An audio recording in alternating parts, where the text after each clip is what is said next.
Bienvenue dans les lectures de Miroir Mental. On va poursuivre aujourd'hui la lecture du livre très spécial Le Kybalion avec le chapitre 3, la transmutation mentale. C'est parti. Comme nous l'avons déjà dit, les hermétistes ont été les premiers alchimistes, les premiers astrologues et les premiers psychologues. Et c'est Hermès qui a été le fondateur de toutes ces écoles de la pensée. De l'astrologie est sortie l'astronomie moderne. De l'alchimie est sortie la chimie moderne. De la psychologie mystique est née la psychologie de nos écoles. Mais il ne faut pas supposer que les anciens étaient inférieurs. Les hiéroglyphes, gravés sur les monuments de l'ancienne Égypte, prouvent de toute évidence que les anciens avaient une connaissance parfaite de l'astronomie. D'ailleurs, les pyramides ont été construites dans le but de servir à l'étude de cette science. Ils n'ignoraient pas non plus la chimie. En effet, les fragments des écritures anciennes qui sont parvenus jusqu'à nous montrent qu'ils étaient familiers avec les propriétés chimiques des corps. À vrai dire, les anciennes théories concernant la physique sont lentement vérifiées par les découvertes toutes récentes de la science moderne, surtout en ce qui concerne la constitution de la matière. Il n'est pas non plus permis de supposer qu'ils ignoraient les découvertes soi-disant modernes en psychologie. Bien au contraire, les Égyptiens étaient particulièrement érudits en sciences psychologiques, surtout dans les branches que les écoles modernes ignorent encore, mais qui, malgré tout, commencent à apparaître sous le nom de sciences psychiques. Celles-ci rendent bien perplexes les philosophes d'aujourd'hui, mais ils commencent cependant à admettre qu'il pourrait bien, après tout, y avoir quelques vérités en elles.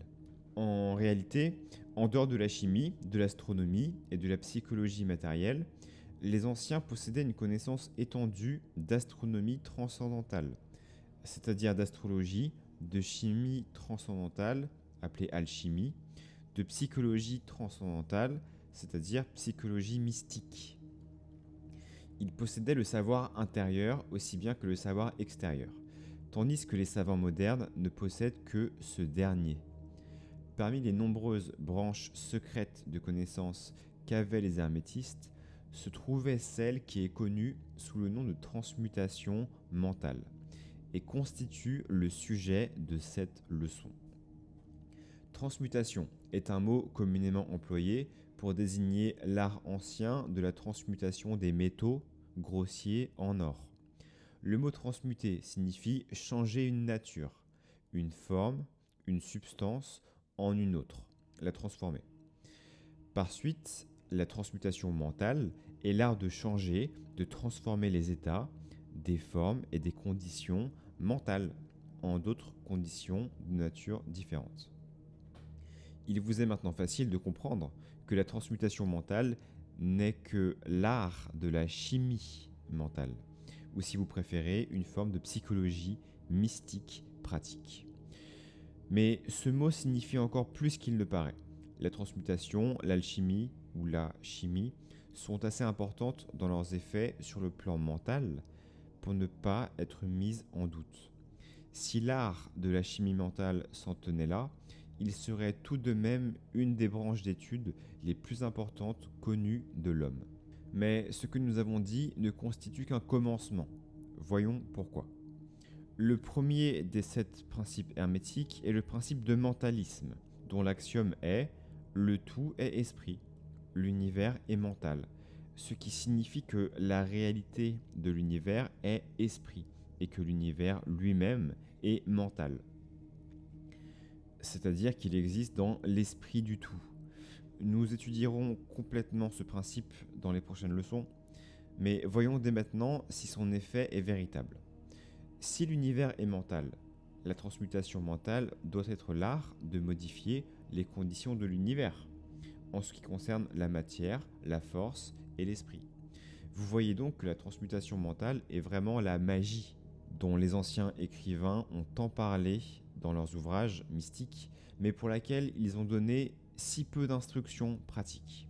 Si tout est mental, l'art pourra permettre à tout individu de transmuter ses conditions mentales.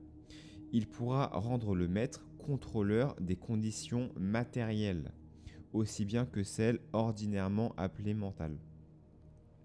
Dans tous les cas, seuls les alchimistes mentaux avancés ont été capables d'atteindre ce degré de pouvoir, suffisant pour être à même de contrôler les conditions physiques les plus imposantes, comme les éléments de la nature, la production ou la cessation des tempêtes, la production ou la cessation des tremblements de terre et autres grands phénomènes physiques. Le fait que de tels hommes ont existé et qu'il en existe encore aujourd'hui est accepté de tous les occultistes avancés de nos différentes écoles.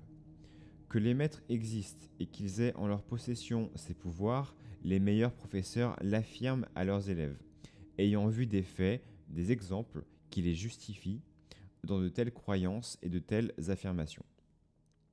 Ces maîtres ne font pas une exhibition publique de leur pouvoir. Au contraire, ils s'isolent des foules dans le but de suivre plus consciencieusement le chemin de l'idéal. Nous mentionnons leur existence à cet endroit du livre pour appeler votre attention sur le fait que leur pouvoir est entièrement mental et qu'il agit en suivant les lois de la transmutation mentale supérieure et du principe hermétique du mentalisme. L'univers est mental. Mais les élèves et les hermétistes inférieurs aux maîtres, aux initiés et aux professeurs sont également capables de réaliser avec facilité la transmutation sur le plan mental.